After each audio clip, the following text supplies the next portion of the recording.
அனைவருக்கும் வணக்கம். Delhi high court judge case, அதாவது ரீசெண்டாக டெல்லி ஹைகோர்ட்டுடைய ஜட்ஜான யஷ்வந்த் வர்மா அவருடைய வீட்டில் ஒரு ஃபயர் ஆக்சிடெண்ட் வந்து நடந்துச்சு. அந்த ஃபயர் ஆக்சிடெண்ட்டில் நிறைய அமௌண்ட் ஆஃப் கேஷ் வந்து அவரோட வீட்டிலேருந்து கண்டுபிடிச்சிருக்காங்க.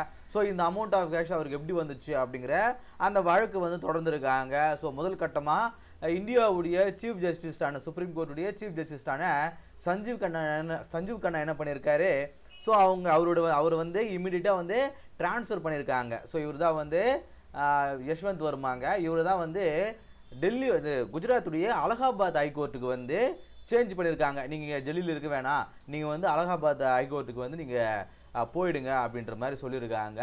ஸோ இது வந்து அவருடைய சொந்த ஊருங்க.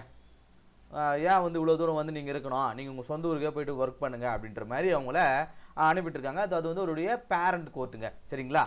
ஸோ இந்த கிளாஸில் நாம் இந்த கேஸை பற்றி நாம் பார்க்க போகிறோம்னா கிடையாது. ஸோ ஒரு ஹைகோர்ட் ஜட்ஜு மேலே வந்து ஒரு கேஸ் வந்து ஃபைல் பண்ணியிருக்காங்க. ஸோ அவர் ஹைகோர்ட் ஜட்ஜை ரிமூவ் பண்ணுறதுக்கான ப்ராசஸ் என்ன, அது குறித்து தான் நம்ம இந்த கிளாஸில் பார்க்க போகிறோம். ரிமூவல் ஆஃப் ஹைகோர்ட் ஜட்ஜ், ஒரு ஹைகோர்ட் ஜட்ஜை எப்படிலாம் வந்து ரிமூவ் பண்ணலாம் அது குறித்து தான் நம்ம பார்க்க போகிறோம். ஒரு ஜட்ஜு வந்து ரிமூவ் பண்ணணும் அப்படின்னா அவர் மேலே வந்து ஒரு மிஸ்பிஹேவியர் இருக்கணும், இன்கெப்பாசிட்டி, அவரால் ஒர்க் பண்ண முடியல, இல்லை அவர் ஏதோ குற்றம் செஞ்சுருந்தா அந்த கிரவுண்டில் தான் வந்து பார்லிமெண்ட் வந்து அந்த மோஷன் வந்து முன்னெடுக்க முடியும். யார்? பார்லிமெண்ட் தான் அந்த மோஷன் முன்னெடுக்க முடியும்.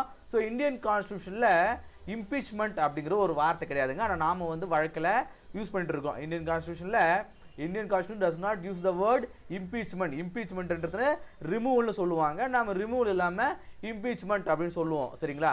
இப்போ ரீசெண்டாக வந்து ஒரு 6 மாதங்களுக்கு முன்னாடி சவுத் கொரியாவில் ஒரு பிரசிடென்ட் ரூலை வந்து அமுல்படுத்துகிறாங்க. ஸோ அதன் காரணமாக அந்த நாட்டுடைய பிரசிடென்ட் வந்து இம்பீச்மெண்ட் பண்ணாங்கன்றது நம்ம நியூஸில் பார்த்துருப்போம். ஸோ அது மாதிரி இந்த இம்பீச்மெண்ட் அப்படிங்கிற வார்த்தையை நாம் இந்தியன் கான்ஸ்டியூஷனில் நாம் வழக்கில் யூஸ் பண்ணிருக்கோம். ஸோ அதன்படி சுப்ரீம் கோர்ட்டுடைய ஜட்ஜி ரிமூவ் பண்ணணும்னா ஆர்டிகல் 124ங்க.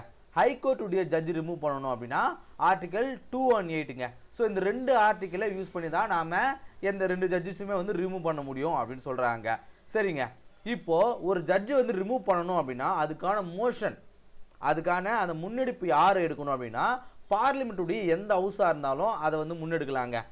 ராஜ்யசபாவோ லோக்சபாவோ யாராக இருந்தாலும் இதுமாரி வந்து ஒரு பில்லு வந்து ரைஸ் பண்ணலாங்க, ஒரு மோஷன் வந்து பாஸ் பண்ணலாங்க. ஸோ இது வந்து procedure of removal of judges is elaborated in the judges inquiry act 1968. கான்ஸ்டியூஷனில் சும்மா ஒரு விரிவாக இல்லைனாலும் அதுக்காக ஒரு ஆக்ட் வந்து எடுத்திருக்காங்க. இந்த ஆக்டில் வந்து விரிவாக சொல்லியிருக்காங்க. 1968 உண்டாக்குன ஜட்ஜஸ் இன்கொயரி ஆக்ட்னு ஒரு ஆக்டுங்க. ஸோ இந்த ப்ரொசீஜர் தான் நீங்கள் ஒரு ஜட்ஜை ரிமூவ் பண்ணணும் அப்படின்ற மாதிரி சொல்கிறாங்க. அதன்படி இந்த ஆக்டில் என்னென்னலாம் சொல்லியிருக்காங்க, டு இனிஷியேட் த ப்ரொசீடிங்ஸ், ஒரு லோக்சபாவில் ஒரு மோஷன் கொண்டு வரோம் அப்படின்னா லோக்சபாவில் இருக்கக்கூடிய ஒரு 100 மெம்பர்ஸ், குறைந்தபட்சம் ஒரு 100 மெம்பர்ஸ் வந்து சைன் பண்ணி அந்த நோட்டீஸை லோக்சபாவுடைய ஹெட் யார்? ஸ்பீக்கர் தான், அவர்கிட்ட கொடுக்கணும். இதே ராஜ்யசபாவாக இருந்துச்சு அப்படின்னா 50 பேருங்க, 50 பேர் ஒரு சைன் நோட்டீஸை சேர்மன் கொடுக்கணும். சேர்மன் தான் வந்து ராஜ்யசபாவுடைய ஹெட்டு. சேர்மன்னா யார்? Vice president. சரிங்களா? அவங்களுக்கு தெரியும். சரி, இதில் வந்து 100 பேர் இருக்காங்க, இதில் 50 பேர் இருக்காங்கன்னா இதில் வந்து ஸ்ட்ரென்த்து அதிகம் அப்படிங்கிறதுனால 100, இதில் ஸ்ட்ரென்த்து குறைவு அப்படிங்கிறதுனால 50. சரிங்களா? ஸோ ஸ்பீக்கர் என்ன பண்ணுவார் அப்படின்னா அவர் அதை எவாலுவேட் பண்ணுவாருங்க. ஸோ அவருடைய சில பேருங்கிட்டலாம் வந்து ஸ்பீக்கராக இருந்தாலும் சேர்மனாலாவது அவர் வந்து முடிவெடுத்து அந்த மோஷன் எடுத்துக்கலாமா எடுத்துக்கூடாதுன்றது அவருடைய விருப்பம். he or she may decide to either admit the motion or refuse to admit it. அதை எடுத்துலாம் ஏற்றுக்காமலையும் போகலாம். இன்கேஸ் அவர் அதை அட்மிட் பண்ணிட்டாரு அப்படின்னா ஸ்பீக்கரோ சேர்மனோ அவர் என்ன பண்ணணும்னா ஒரு 3 மெம்பர் கமிட்டியை வந்து இன்வெஸ்டிகேஷன் கமிட்டியாக வந்து அவர் ஃபார்ம் பண்ணுவாருங்க. ஸோ பாருங்கள், ஒரு 3 மெம்பர் கமிட்டியை இன்வெஸ்டிகேட் பண்ணுவாங்க. அந்த 3 மெம்பர் கமிட்டியில் யாராக இருப்பாங்க? ஒரு சுப்ரீம் கோர்ட்டுடைய ஜட்ஜ் இருப்பார், சீஃப் ஜஸ்டிஸ் ஆஃப் ஹைகோர்ட்டுடைய சீஃப் ஜஸ்டிஸ் இருப்பார், அது பிறகு டிஸ்டிங்விஷ் ஜூரிஸ்ட் யாரோ ஒருத்தர், ஒரு ஜூரிஸ்ட் லெவலில் ஒரு டிஸ்டிங்விஷ் ஜூரிஸ்ட் வந்து அந்த 3 பேர் கொண்ட ஒரு கமிட்டி இருக்குங்க. ஸோ இந்த கமிட்டி என்ன பண்ணுவாங்க, அது குறித்து அவங்க இன்வெஸ்டிகேட் பண்ணுவாங்க. ஸோ அதே நேரத்தில் ஒரு ஜட்ஜ் இருக்கார் இல்லையா, இப்போ உதாரணத்துக்கு யஷ்வந்த் சர்மாவே வச்சுக்குவோம். இவர் பேர் என்ன? யஷ்வந்த்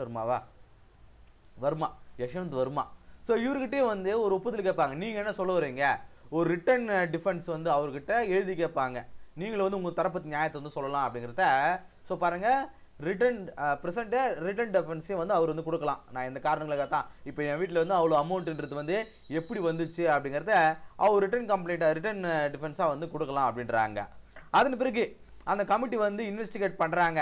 இன்வெஸ்டிகேட் பண்ணி ஸ்பீக்கர்கிட்டயோ சேர்மனுக்கிட்டயோ அந்த இன்வெஸ்டிகேஷன் அந்த டீட்டெயில்ஸ் வந்து கொடுக்குறாங்கன்னு வச்சுங்களேன். ஸோ அது வந்து என்ன பண்ணணும்னா பார்லிமெண்ட் முன்னாடி 2 ஹவுஸ்லேயும் வந்து எந்த ஹவுஸ் வந்து கொடுத்தாங்களோ அந்த ஹவுஸ் முன்னாடி வந்து பிளேஸ் பண்ணப்படுவாங்க.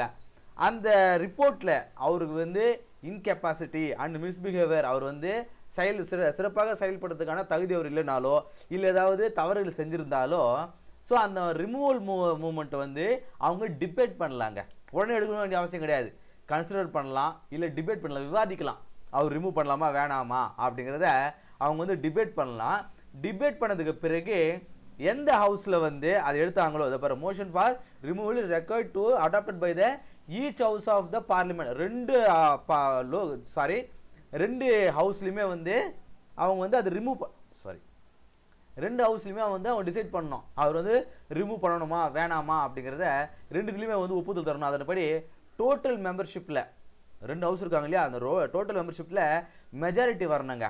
ஸோ அதே போல் ரெண்டுலேயும் சேர்த்து டோட்டல் மெஜாரிட்டி வரணும். டோட்டல் மெஜாரிட்டினா என்ன 2/3 பாருங்கள் மெஜாரிட்டி லெவலில் வந்து வரணும் 2 ஹவுஸ்லையும் சேர்த்து. ஸோ பாருங்கள் majority level of at least 2/3 of members of the house present the voting. 2/3 என்ன ஸ்பெஷல் மெஜாரிட்டியே ஸோ இதுக்கு ரிமூவ் பண்ணுறதுக்கான தேவை அப்படின்ற மாதிரி சொல்கிறாங்க. If the motion is passed by this majority the motion will be sent to the other house for the adoption. இப்போ ராஜ்யசபாவில் வந்து இவங்க தான் வந்து ரிமூவ் பண்ணணும்னு சொல்லியிருக்காங்கன்னு வச்சுங்களேன். ஸோ டிபேட் பண்ணுறாங்க, இல்லைங்க ரிமூவ் தான் பண்ணி ஆகணும்னு சொல்கிறாங்கன்னா ராஜ்யசபாவில் 2/3 மெஜாரிட்டியில் ஸ்பெஷல் மெஜாரிட்டியில் அவர் வந்து மோஷன் பாஸ் பண்ணுவாங்க. அதே அந்த மோஷன் என்ன பண்ணணும்னா லோக்சபாவுக்கு போவோம். அங்கேயும் 2/3 மெஜாரிட்டியில் அந்த மோஷன் அது வந்து பாஸ் ஆகணும். அப்படி பாஸ் ஆச்சு அப்படின்னா அந்த விஷயம் வந்து பிரசிடென்ட் கிட்ட போகுங்க. சென்ட் டு த பிரசிடென்ட் தான் வந்து ஆர்டர் பண்ணுவார் ஹைகோர்ட் ஜட்ஜை ரிமூவ் பண்ணுங்க அப்படின்னு சொல்லிட்டு. ஸோ ஃபைனலாக யார்கிட்ட அந்த அத்தாரிட்டி இருக்குது, பிரசிடென்ட் கிட்ட தான் இருக்குது. ஸோ பார்லிமெண்ட்டில் அந்த மோஷன் வந்து கண்டக்ட் பண்ணுவாங்க. லாஸ்ட்டாக வந்து பிரசிடென்ட்டு போவோம், பிரசிடென்ட் தான் வந்து ரிமூவ் பண்ணுங்க அப்படின்னு சொல்லுவார். சரிங்களா?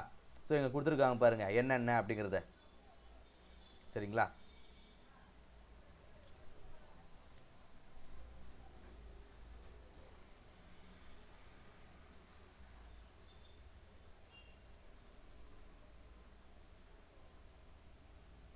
இன்னொரு விஷயம் சொல்ல மறந்துட்டு பாருங்க, இதில் வந்து 2 ஹவுஸ்லையும் இந்த ஹவுஸ்லையும் 2/3 மெஜாரிட்டி போகுது இல்லைங்களா. அது மட்டும் இல்லாமல் ரெண்டுமே ஜாயின் பண்ணால் லோக்சபாவையும் ராஜ்யசபாவையும் ரெண்டுத்துமே ஜாயின் பண்ணும்போது அது 50+ ஓட்டிங்கே இருக்கணுமாங்க.